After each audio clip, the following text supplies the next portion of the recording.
Hello, this is Barrett from the C4 Cyber Club here at Cypress College. In this video, we are going to cover the Packet Tracer Lab 9.1.3, identifying MAC and IP addresses. So you can see in the first part, we're going to gather PDU information for local area network communication. So looking at the lab here, essentially everything over here on this switch. So this will be the local network communication, and then we're going to gather information for remote network communication. So we'll be, potentially going from one of these PCs, over to here through the router for remote network connection. So as you can see in the background, all these devices are already configured. They're ready to go. But we're basically going to be looking at viewing PDUs and looking at Ethernet frames, IP headers, as we ping these different systems. So this lab, it's essentially a lot of information gathering. There's no configuration that needs to be done. But as you can see here, we're going to start off by pinging this device, the .2 host from the .5 host. We're going to check out the PDU of that by running in simulation mode. So for the most part in the course, you've been running in real-time mode, but simulation mode will allow us to look at the packets and the frames as they move across the network. Now, important is this E section here. So as we do this, you want to record the PDU information you gathered into a spreadsheet. So below is an example, because we are going to be pinging a few different times. So you can see here, we're going to ping, this is all in the local. And then down here in part 2, this is where we will start pinging to our remote network. And we're going to have more IP addresses to put down in a spreadsheet. So if you see behind me here, and I'll probably keep this document file outside of the screen for now, but I would definitely recommend that you have this open as well to refer to. So now what I did is I created a Google Sheet. So I just logged into my Google Docs, created a new spreadsheet. So the way that I'm laying it out is very similar to what you saw on here. So we have at which device, and this is going to make sense in a moment when we look at the PDUs. Every PDU will tell you which device it's at. You'll actually see a little envelope at each device as well. And then within the PDU, we'll find the destination MAC, the source MAC, the source IP address, and the destination IP address. Well, maybe not always, because keep in mind on a switch, that is a layer 2 device, so you do not see a layer 3 network layer IP address there. And then coming down, this would be the next set of pings that we do. So we're pinging here, from here, pinging to this device from this device. So you can see I kind of already got this started, but then I stopped because I figured, well, I might as well document the process of also creating this as well for you. So it's definitely a different lab than what we've been doing. It just requires a little bit of organization at the beginning. But once you have this table set up, you should be good to go. And it's fairly straightforward from there. All right, so the very first thing that we do want to do is we're going to ping this .2 host from the .5 host. So when we click on the 172.16.31.5, we want to go to desktop and command prompt. So remember, this is where we do pings from. So first, let's look at how we've usually been running Packet Tracer in real-time mode. So if you ping 172.16.31 whoops, 31.2, you see, okay, those 4 pings went through, pings 4 by default. So that's normal, right? So now let's switch to simulation mode. And you notice a simulation panel opens up here. And this is where we're going to see step by step how this data moves through the network. Okay, so if we press up in the command prompt again, it's going to bring that last ping command back. Press enter, and now you see the command prompt's hanging. It's waiting because we need to, now we can forward these events as we wish. So I'm actually just going to minimize this. And you see an envelope here. So this is the PDU. So when we click on this, let's break down what's happening here, because you'll be looking at a lot of these. Also, real quick, I wanted to mention, because it will likely happen to me still, but if you hover this over your packet tracer, there's a very good chance you may accidentally drop it into here, right? So all you do to get it out is just click and drag it out. So because you'll see how it becomes more handy if you open a little bit bigger, so you can look at this information a little bit easier. Okay, so once again, we're looking at the PDU. Now we see that it's at this device. It's at the .5 host, which makes sense. That's where we originated the ping from. The source is that. And then the destination, of course, is the .2 that we're pinging. Now here's where the OSI layer model comes in handy. You see we have 7 layer options, but only 3 are available, which makes sense. We're pinging from an IP address. So we have the layer 3 network layer, which deals with logical addressing in IPs. Layer 2, the data link layer, which deals with physical addressing, MAC addresses. And then layer 0, the actual port that we're coming out of, and also the physical layer. Okay, so now, very important, we move over to outbound PDU details. And so this is where you see everything that Module 7, I believe, covers. And we see up here the Ethernet frame fields. So this is on the data link layer. We have the preamble, SFD, destination MAC address, source MAC address, type, the data, which, remember, can be anywhere from 64 to 1,518 bytes, and the frame check sequence. So this is where it's doing error detection, right? Remember? And then down here we have the IP header. So this is happening on layer 3, network layer. And the most important fields here that you'll be looking at are source IP and destination IP. So a reminder, destination MAC address, source MAC address, because you see in the spreadsheet, that's what we're going to be logging here. And then, of course, the source IP and the destination IP. Okay, good. So now you know where you need to be looking. And then again, you'll also be logging the at device, which will always be located either at the top here or right here.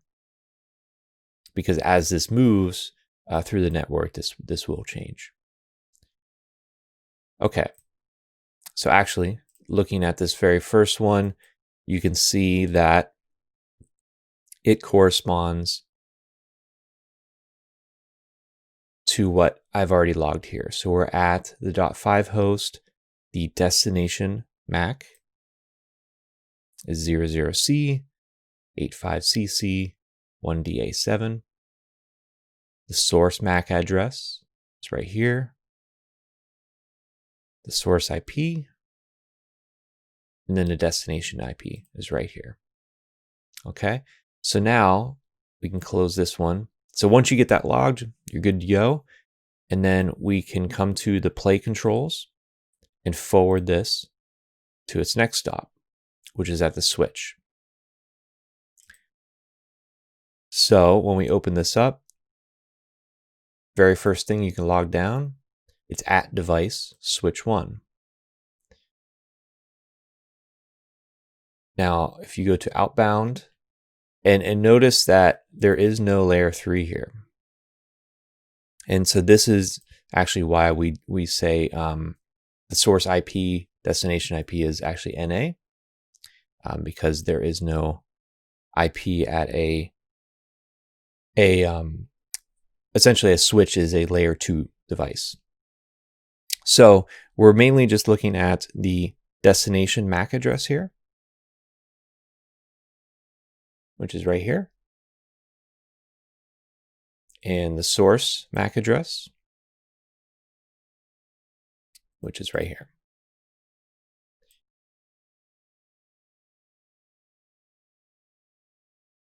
All right, now let's play controls again. Let's move to the next section. And now we are at the hub.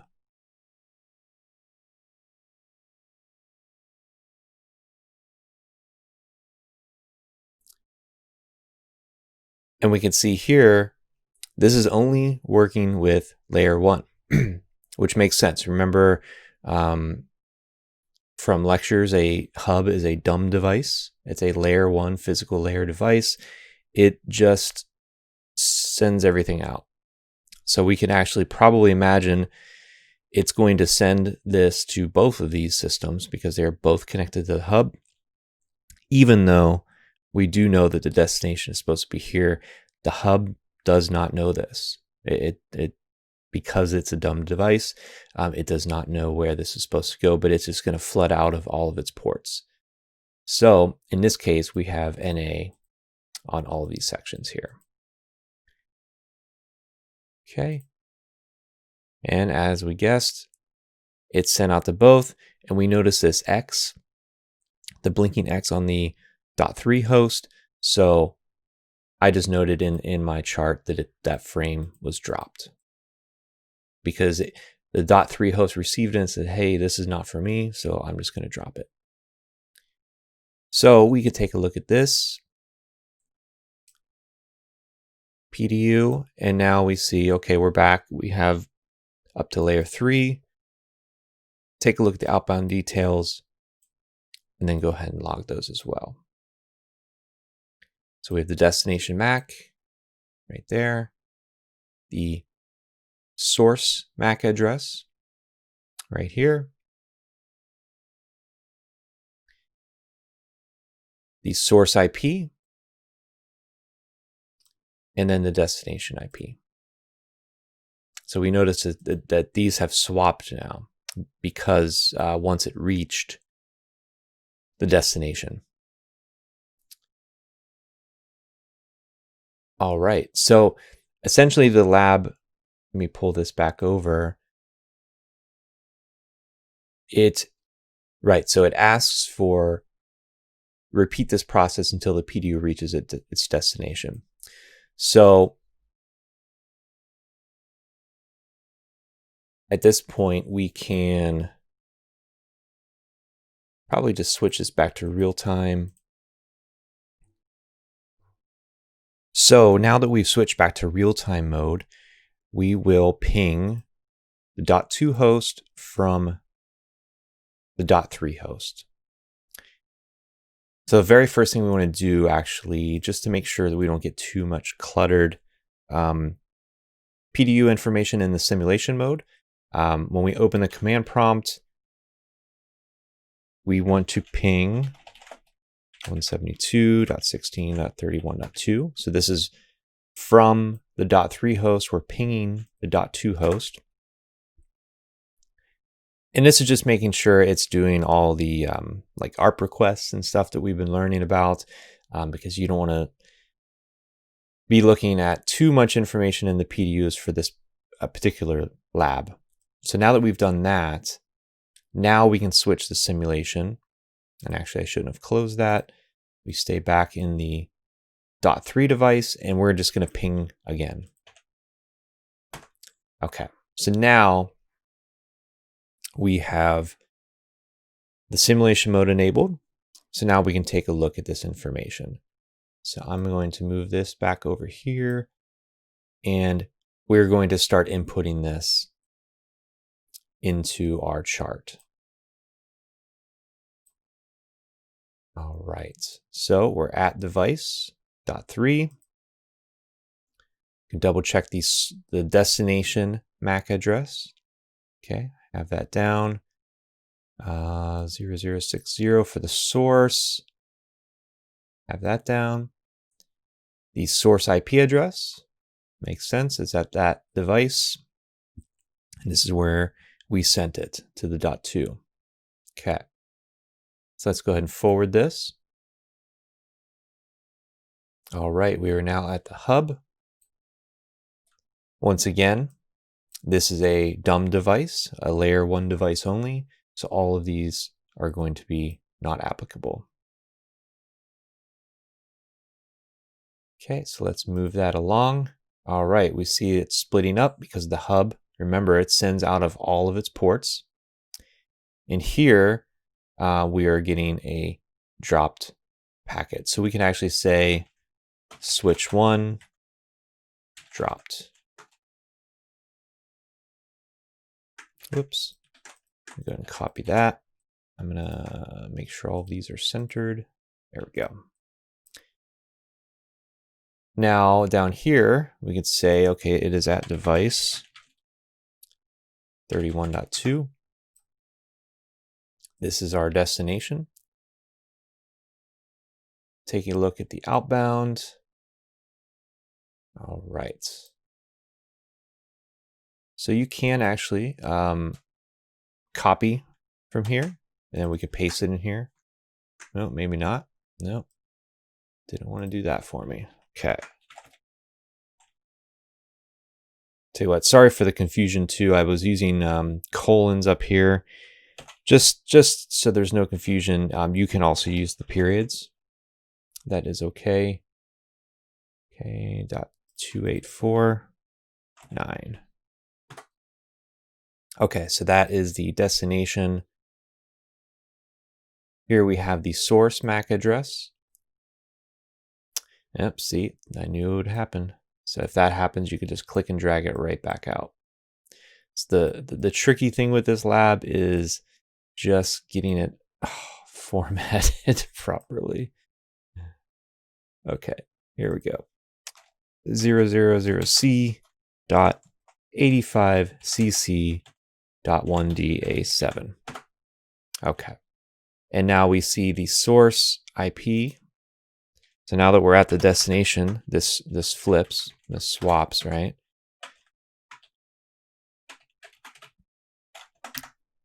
All right.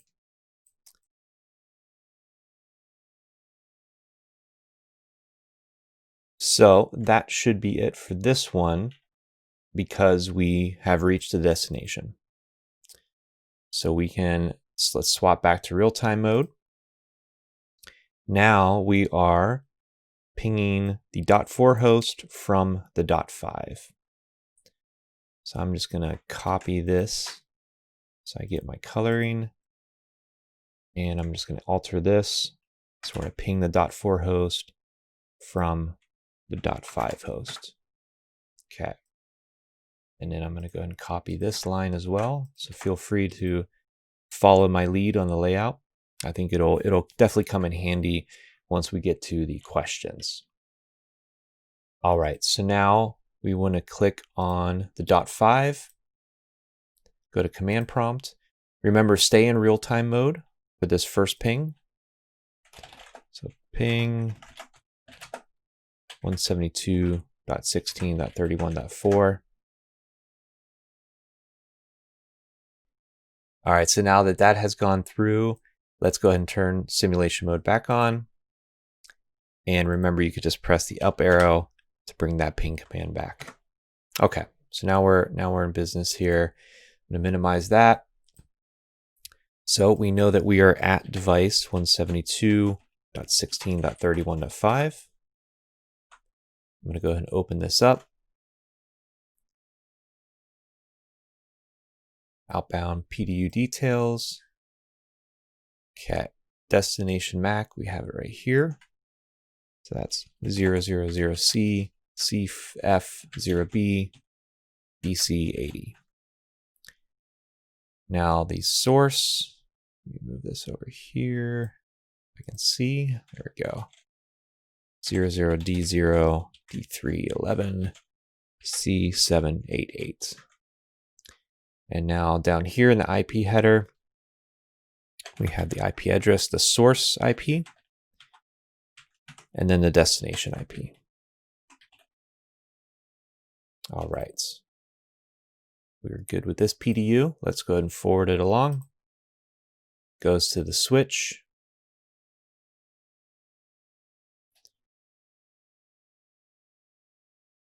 All right, so remember the switch is only a layer 2 device, no layer 3. So the source IP and destination IP will be not applicable.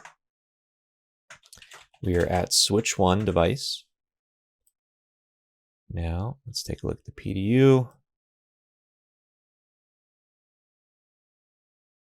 And whoops, there we go again. And we notice it's the same. It's exactly the same. So I'm actually going to copy and paste that down there. Okay, great. Moving along. And now we have reached our destination.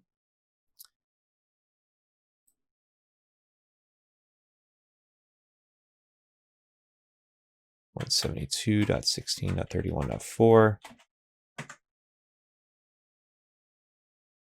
All right, the destination MAC address 00D0.D311.C788. And the source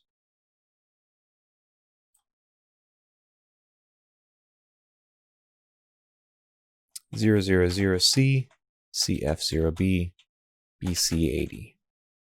And then down here in the IP header, source IP 172.16.31.4, because we're at the destination now.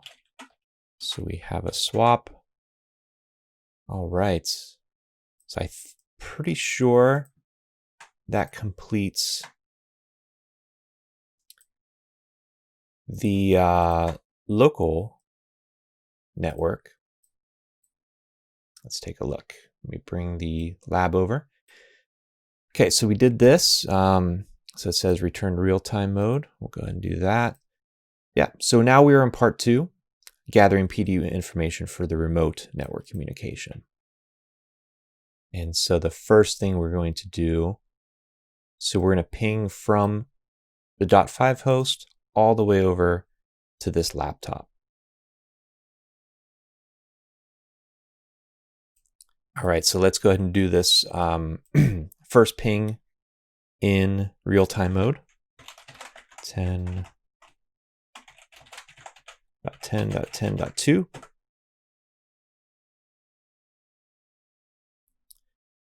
Probably taking a second because it needs to do an ARP request. Likely why we saw that request timed out. It was waiting until it got that ARP request back. And now we see that all those tables have likely been updated. And so now we will have a much cleaner communication once we switch to simulation mode here. All right, so let's go ahead and run that again now that we swapped to simulation. And we can minimize this as we travel along with this PDU. All right, so let's get our chart updated here. So we are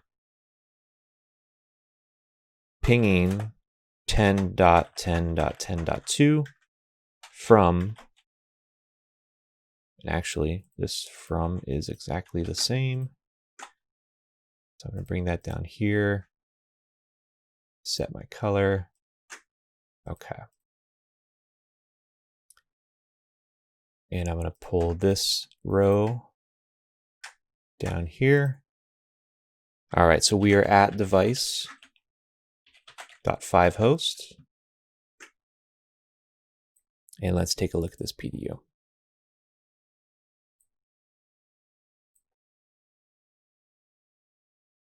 All right, outbound details. Destination MAC address 00D0 BA8E 741A. These are all showing up bold, aren't they? There we go. And the source, right down here, remember? 00D0 D311. Oh, didn't have my caps lock on. D311 C788. And the source IP, of course, this is where we're sending it from. And the destination IP is 10.10.10.2. All right. Now we move on to the switch. So we are at switch 1.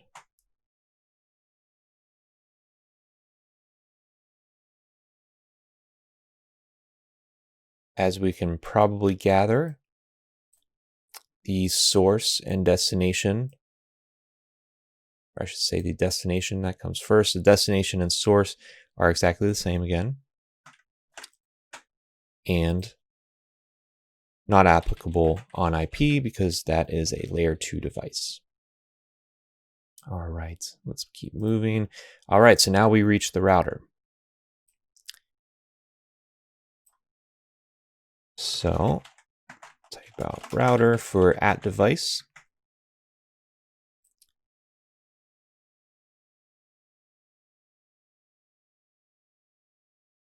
Okay, destination MAC 0060.2F84 4AB6.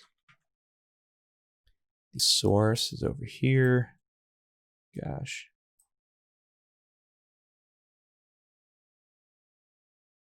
D0 588C 2401. And the IP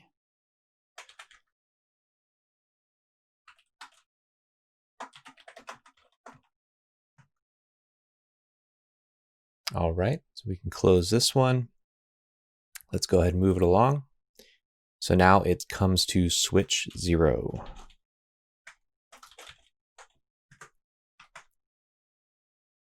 Open this PDU. Once again, no layer 3, so no IP. It needs to be logged. And we're taking a look at the destination MAC.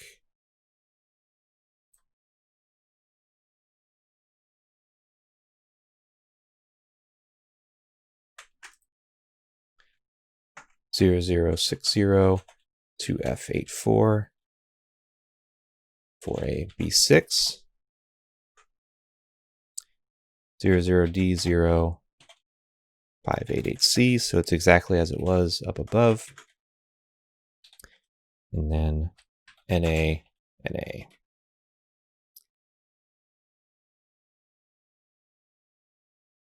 Now we go to the wireless access point. And this is, very similar to a hub. So this is a layer 1 device. So we are actually going to say NA, not applicable on all fields. So access point, NA, copy that. Okay. And now we see that it broadcasts that to all devices on the network on the access point, and the .3 of course drops it because it's not intended for it. So we could log that. I'm not sure if the questions actually get into anything that's dropped, but it can't hurt to log it. Okay, and now we're at device 10.10.10.2. Take a look at this.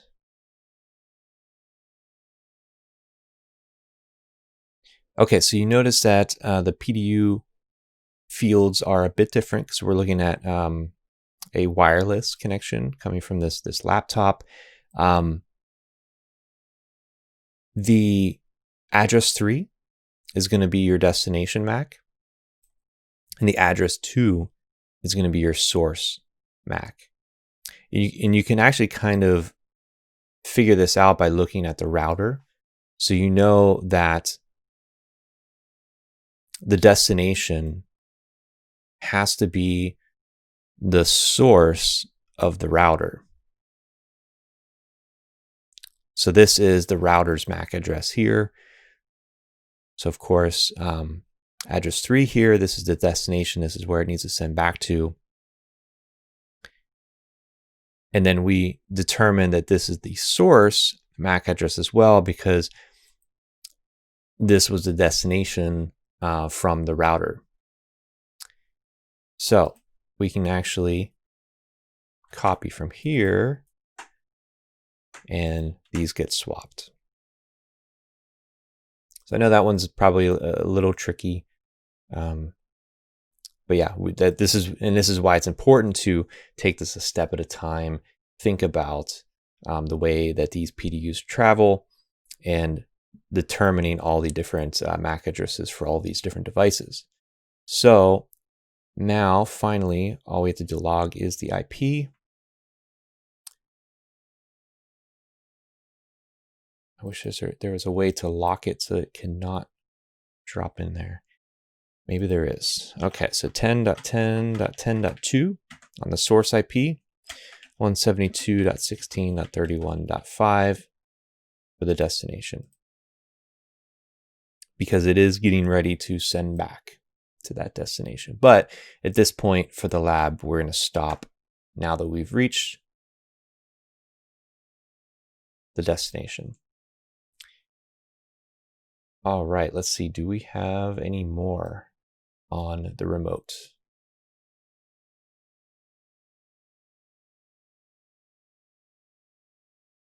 I think that is it. Okay, cool. So let me go ahead and change this to real time. So in answer of this one here, what device has the destination MAC that is shown?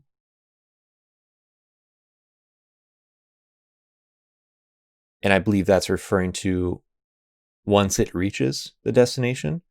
So what device has this destination MAC? Well, remember we were just talking about it. That is the router. So this is going to be sending back to the router because it needs to communicate back to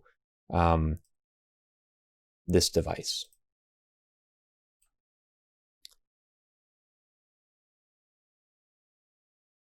Okay, so now let's go ahead and take a look at these reflection questions. Now that we've gathered all of this information. So number 1, were there different types of cables or media used to connect devices? So we could think about that by looking at the packet tracer topology. I see mostly copper connections here, but obviously wireless down from the access point here. So we're looking at copper and wireless. You could potentially look at, let's say, if we look at the router. Now I see that the router has fiber capability, but if we, let's see, if we hover over here,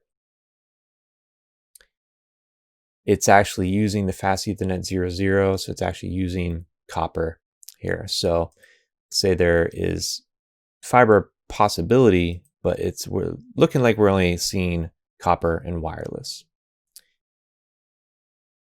So did the cables change the handling of the PDU in any way? No change. Did the hub lose any information that it received? We didn't notice that. Remember, we logged when things were dropped. So here we see the hub received and it's sent to the .3 host, but it dropped the packet because it wasn't the correct recipient.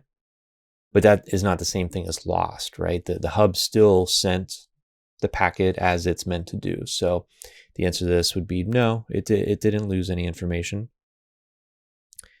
What does the hub do with MAC address and IP addresses?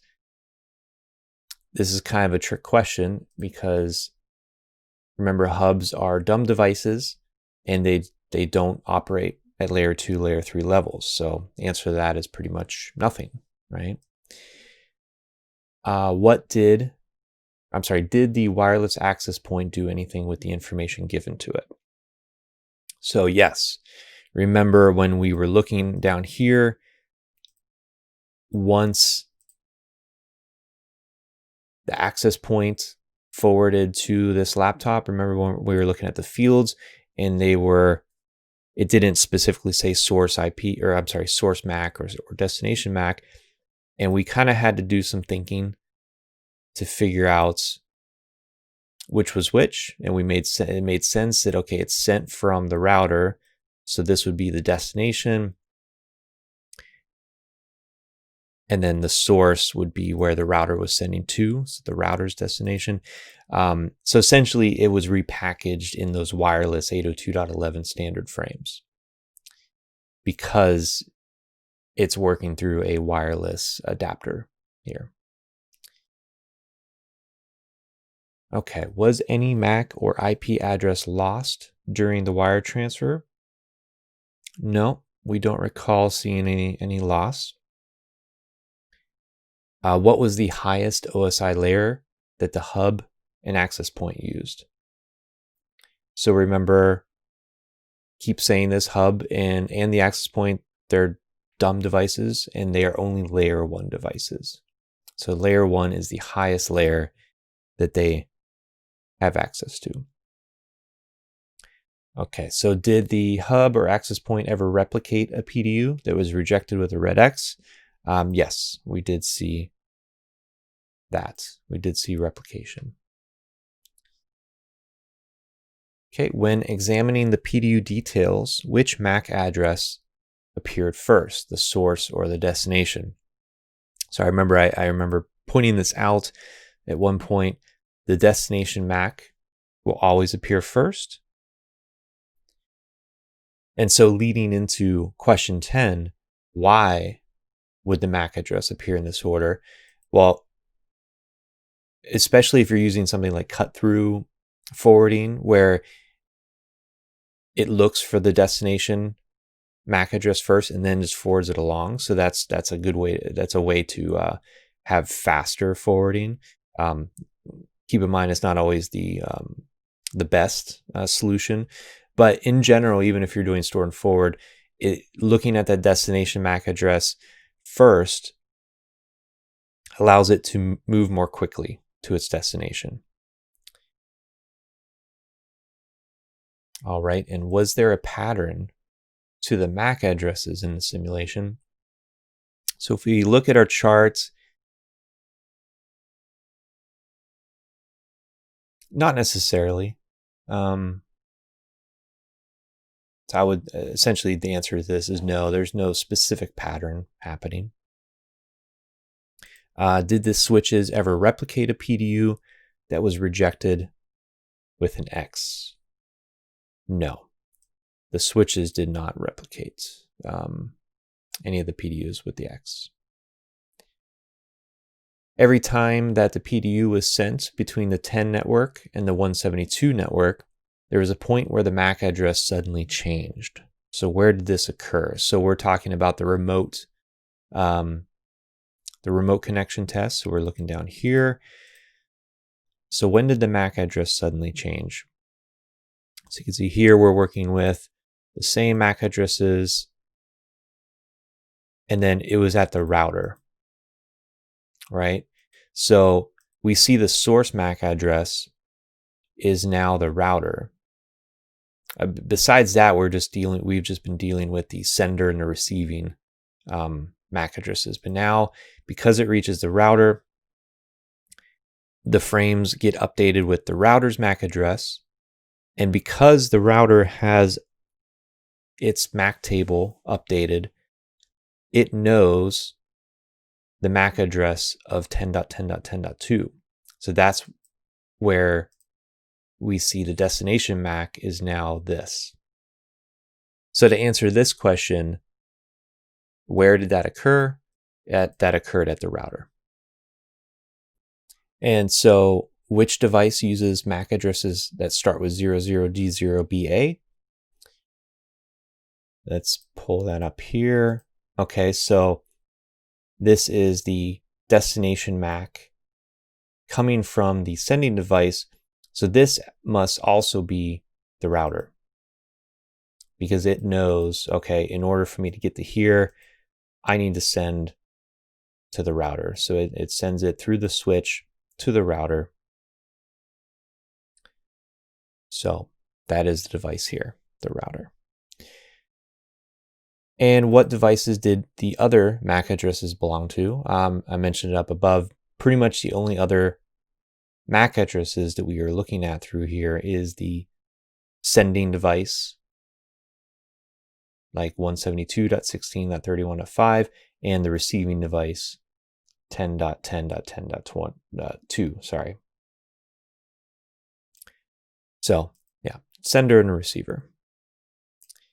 Did the sending and receiving IPv4 addresses change fields in any of the PDUs? No, we did not notice any changed fields. When you follow the reply to a ping, sometimes called a pong, do you see the sending and receiving IPv4 addresses switch? So yeah, absolutely. And this is kind of related to this next question. So I guess this would be yes. And then what is the pattern to the IPv4 addressing used in the simulation? And so we could see here how the IP addresses get swapped. So once it reaches the destination down here, the source and the destination IPs swap. Okay, so why do different IP networks need to be assigned to different ports of a router? Well, essentially, the function of a router is to interconnect different IP networks. So you need to have different ports to connect to different networks, right? And then finally, if this simulation was configured with IPv6 instead of IPv4, what would be different? Essentially nothing, except for instead of these IPv4 addresses, we would have IPv6 addresses. So that, the MAC addressing would be the same, the communication would be the same. You would just have IPv6 instead of IPv4. So that concludes this lab, the Packet Tracer 9.1.3, identifying MAC and IP addresses. So just a reminder, I would make sure you save your sheets. You may need to potentially turn this in for the assignment as well. And also make sure that you filled these out while we went over them. So, okay, great. Thanks a lot for watching.